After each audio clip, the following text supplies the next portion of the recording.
जय हिंद दोस्तों। चलिए देखते हैं क्लास 10th के मैथमेटिक्स का प्रश्नावली 5.2 का ये 14 नंबर का हिसाब है। ये क्लास 10th के प्रश्नावली 5.2 का ये 14 नंबर का प्रश्न है।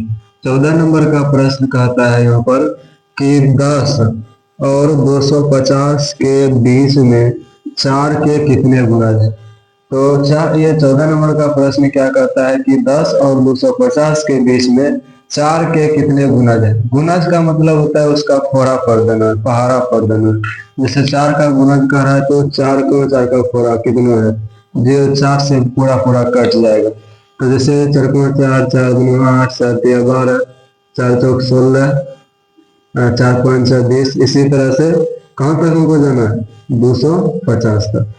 कहाँ तक जाना है, 250। तो अब कह रहा है कि 10 और 250 के बीच में 4 के कितना गुणज है। तो 10 और 250 के बीच का लेना है, यानी 210 से पहले का जो 4 का गुणज है वो नहीं लेना है। तो 10 से देखिए, 10 से पहले क्या आता है, 8 आता है, और 10 के बाद सबसे पहले कौन आता है, 12। यानी जो 10 और 250 का जो पहला 4 का सबसे छोटा गुणज होगा वो होगा 12। 12 के बाद जब इसका अगला गुणज निकालेंगे 4 का, तो 12 में 4 जोड़ देंगे 16, 16 में 4 जोड़ेंगे 20, 20 में 4 जोड़ेंगे 24। इस तरह से डैश डैश डैश कहाँ तक जाना है, अंतिम किसके बीच में जाना है, 250। तो 250 के बीच में जाना है, यानी हमको किस कहाँ तक रहना है, 249 तक। तो क्या 249 4 से कटेगा, नहीं कटेगा। तो फिर एक इससे घटा देंगे, कितना, 248। 248 देखिए, अब ये 4 से कटता है कि नहीं, 4 भगा देंगे 248। तो सोचो के 24 कट जाएगा, फिर आएगा 8, फिर 4 दूना 8। यानी यहाँ पर जो ये 248 है, ये 4 से कट जाता है। यानी ये 248 4 का सबसे बड़ा वह गुणज है जो 250 के पहले आता है और 210 और 250 के बीच में आता है। तो यानी यहाँ पर कितना हो जाएगा, 248। अब ये एक तरह का ये पूरा का पूरा एपी बन गया है, समांतर श्रेणी में आ गया है। सबका सर्वांतर समान है, सबका सर्वांतर 4 है, कहा कि 4 का गुणज है, सबका सर्वांतर 4 आएगा। तो अब यहाँ पर इसका एपी हो गया ये, तो यहाँ पर प्रथम पद ए होगा 12, उसके बाद डी निकाल लेंगे A2 माइनस A1, यानी 16 में से 12 घटेगा, ये 4 हो जाएगा। और इसका अंतिम पद ए एन बराबर दिया हुआ है 248। अंतिम पद ए एन बराबर दिया हुआ है 248।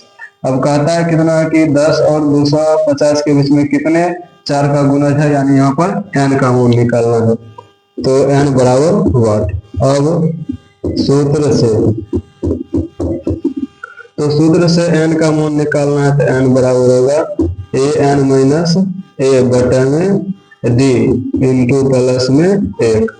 तो ए एन का मान यहाँ पर 248 है, घटा में ए का मान यहाँ पर 12 है, बटे में डी का मान 4 है, फिर प्लस में यहाँ पर 1 होगा। तो अब यहाँ पर 248 में 12 को घटाएंगे, यानी 8 में से 2 घटेगा 6, 4 में से 3 1 घटेगा 3, और यहाँ पर आ जाएगा 2, बटे में 4, फिर प्लस में 1।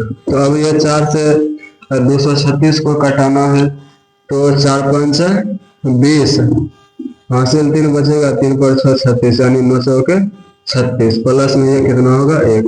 अब 49 59 1 60, यानी यहाँ पर n का मान आ गया 60। तो इसका कहने का मतलब है कि 10 और 250 के बीच में 60 ऐसी संख्या है जो कि 4 का गुणज है। तो इस तरह से आप लोग आसानी से इस तरह के हिसाब को बना सकते हैं।